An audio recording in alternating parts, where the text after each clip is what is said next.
동맹이란 믿음 따위로 맺어지는 것이 아니야. 이득과 손실을 따져서 맺어지는 것이 동맹이야.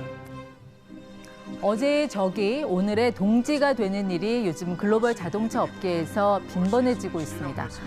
그렇다 치더라도 이 조합은 어딘가 많이 어색합니다. 미국의 자동차 회사 포드와 중국의 배터리 회사 CATL이 손을 잡은 겁니다. 적과의 동침이라고 해야 할까요? 자, 어떤 이해관계가 얽혀 있고 또 한국의 득실은 어떤지까지 따져보겠습니다. 박철환 서정대 스마트 자동차과 교수 나오셨습니다. 교수님 어서 오십시오. 네, 반갑습니다. 저는 아무리 봐도 좀 이해가 안 가서요. 미국하고 네. 중국 외교 안보 쪽에서는 그렇게 싸우면서 결국 돈 되는 거 앞에서는 그냥 합체하는 겁니까? 예, 그렇습니다. 그 미국의 자동차 회사인 포드와 그다음에 중국의 배터리 회사인 CATL이 합체를 하는 가장 하나의 이유는 그것이 이득이 되기 때문입니다. 그러니까 둘이 이제 합자 회사를 만들었다는 게 뭐 어떤 식으로 합친다는 거예요?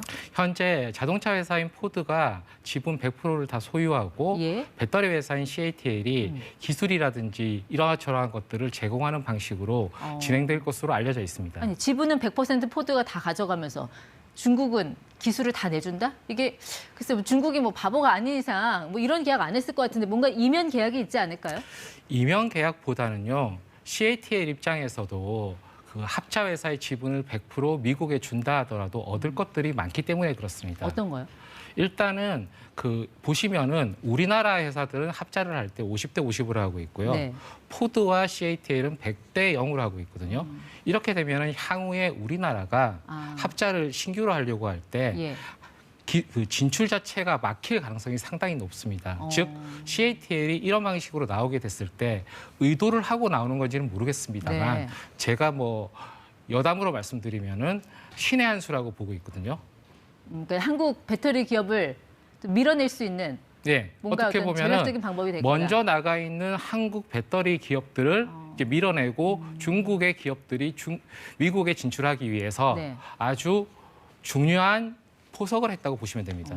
근데 사실 그 미국이 지금 뭐 중국산 소재도 쓰지 말아라, 장비도 쓰지 마라, 부품도 쓰지 마라 하면서 그 인플레 감축법, 이 네. IRA라는 거 지금 시행을 앞두고 있지 않습니까? 네. 본인들은 뭐 이렇게 해도 상관없습니까? 그러니까 보통들 IRA를 자꾸 탈중국이라고들 말씀을 많이 하시는데 IRA의 진정한 의미는 무엇인가 하면은 제조업의 미국을 부흥시키겠다는 그 의지거든요. 네. 그런 면에서는 배터리라는 측면에서 봤을 때 후진국인 미국이 선진국인 중국을 당겨오는 것은 당연한 겁니다. 그러니까 후진국, 선진국으로 말씀하셨는데 뭐 시장 점유율이 어느 정도 되니까 네. 그렇게 말씀을 하시는 건지도 좀 궁금하거든요. 시장 점유율이라는 측면에서 보시면은 중국 기업의 국가 합산이 60%가 좀 넘고요. 그 다음에 여기 차트에 보시면은 한국 기업은 20% 좀 넘고요. 여기 잘 보시면은 일본도 있습니다만 없는 나라가 있죠. 미국이요. 미국이 없죠.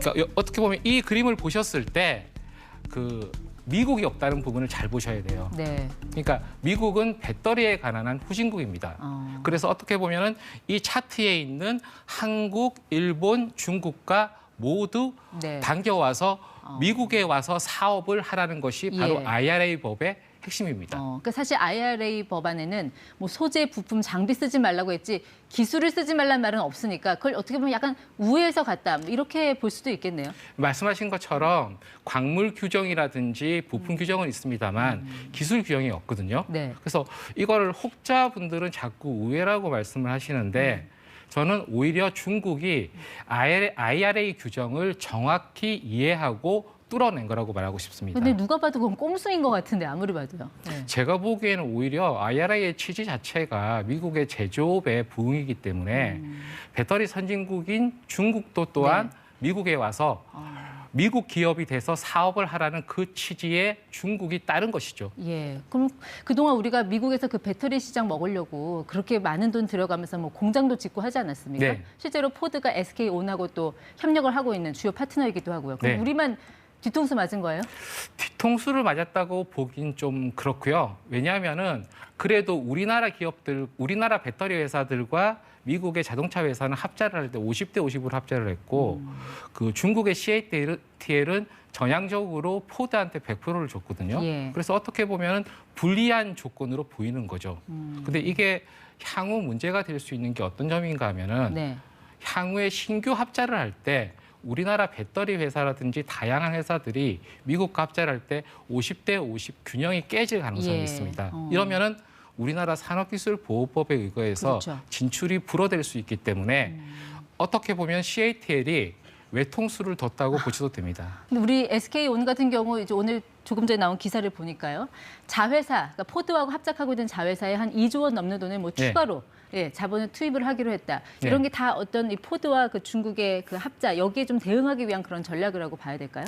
일단 원래 중국이 안 나올 것이라고 아주 쉽게 생각을 하다가 중국이 이제 나오는 것이 기정사실화가 되지 않았습니까? 그럼 경쟁은 치열해질 것이고 그리고 경쟁이 치열해진다 하더라도 이미 진출해 있는 엔솔이라든지 SK온 같은 경우에 합자사는 영향을 받지 않을 거라고 보고 있습니다. 그럼 대체 이 포드가 손에 쥐고 싶어하는 그 중국 CATL의 배터리 기술이라는 게 어떤 건가요? 그 CATL의 배터리 기술은 어떤 건가 하면 우리나라 기술을 보통 이야기할 때 여기 차트 그림에 있는 것처럼 네. 우리나라 기술은 니켈 기반의 리튬이온 2차 전지고요. 그러니까 NCM 배터리가 우리나라형. 예, 그렇습니다. 네. 그리고 LFP라고 되어 있는 게 중국의 기술인데 철 기반의 리튬이온 2차 전지입니다. 네. 근데 이 두 기술을 봤을 때 혹자들은 철 기반의 리튬이온 2차 전지인 LFP가 저가 기술이고 질이 떨어지는 기술이라는 얘기들을 많이 했었는데 네. 사실 배터리의 소비 양상과 양태가 바뀜에 따라서 지금 대량 소비의 시대로 가고 있거든요. 그랬을 때는 원래 모바일 IT일 때는 코발트 기반의 리튬이온 2차 전지였고요. 예. 그다음에 배터리 전기차와 ESS로 가면서 1차적으로 니켈 기반이 두각을 보였었고 그 ESS라는 거는 전기 저장 장치. 예, 전기 에너지 네. 저장 장치입니다. 예. 그리고 이제 이것들이 대량 소비의 시대로 가면서 추가적으로 각광을 받기 시작한 게 철 기반의 리튬이온 2차 전지이고 이게 바로 예. CATL의 기술입니다. 그러니까 이게 아무래도 저렴하니까 대량 소비 시대에서는 이런 가격 경쟁력이 앞선 업체가 더 경쟁력을 가질 수 있다. 이렇게 보시는 건가요? 네, 가격도 가격이지만 그 자원 부존량이라든지 가체 매장량 같은 걸 봤을 때 네. 아무래도 니켈보다는 철 쪽이 확실히 많이 있거든요. 가체 매장량, 그러니까 채굴 할 수 있는 매장량이 예. 또 철 기반이 훨씬 매장량이 많다. 그렇죠. 그러면 우리나라가 주력하고 있는 이런 NCM 배터리는 앞으로 그럼 LFP에 비해서 상당 부분 좀 시장을 뺏길 수 있다. 이렇게 좀 보시는 건가요? 두 전지가 차지하고 있는 시장이 오버랩이 되는 부분이 있습니다만 보통 그 중국에서 주력하고 있는 철 기반의 리튬이온 2차 전지인 예. LFP는 보통 엔트리 레벨, 그러니까 그 중저가형이나 저가형 차량에 적합하고 네. 그다음에 전기 에너지 저장 장치인 ESS 쪽에 적합합니다. 네. 그런데 우리나라에서 주력으로 하고 있는 니켈 기반의 3원계 시스템들은 예.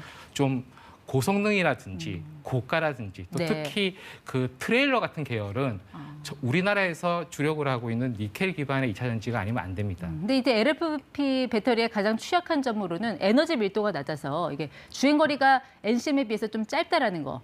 그게 좀 자동차 운전하는 사람 입장에서는 그게 가장 취약한 단점 아닐까요? 그 같은 무게나 같은 부피를 채용을 했을 때 짧긴 합니다만 기존의 초창기의 LFP 기술을 가지고는 자동차에 장착을 하더라도 예. 우리가 만족할 만한 수준의 주행 거리가 안 나왔었거든요. 네. 그런데 이 철 기반의 리튬이온 2차 전지의 그 단점을 극복하기 위해서 중국에서 약자로 CTP 혹은 CTC라고 부르는 신기술들을 개발을 하면서 네. 충분히 사용할 수 있는 수준의 예. 전지 기술로 진화를 했습니다. 그 CTP, CTC라고 말씀하셨는데, 예. 근데 셀투팩, 셀2팩과 셀2 셰시 혹은 네. 셀2 카라고 하는 것인데 우리나라에서 주력으로 하고 있는 니켈 기반의 3원계 2차 전지는 네. 그 파우치형을 많이 씁니다.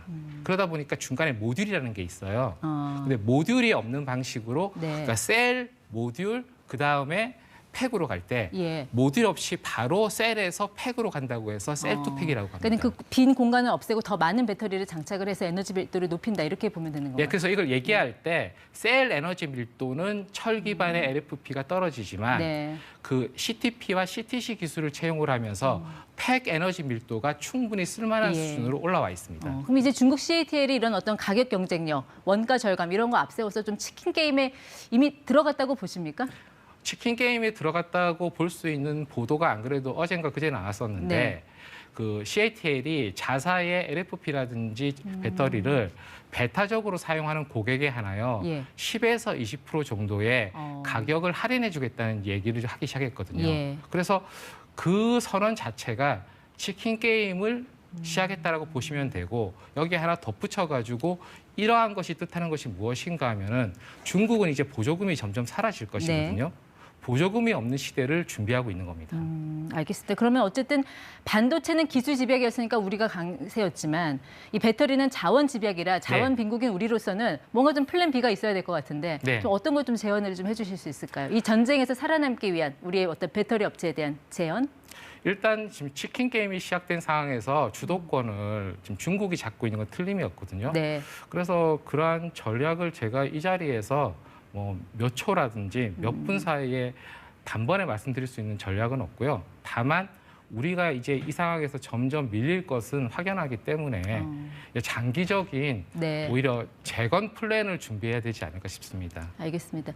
오늘 이런 산업에 대한 어떤 그런 교수님의 관점이 2차 전지에 지금 많은 분들이 또 투자를 하고 계시기 때문에 그런 부분에 있어서 좀 도움이 되지 않았을까 싶습니다. 지금까지 ETY 박철환 교수와 함께했습니다.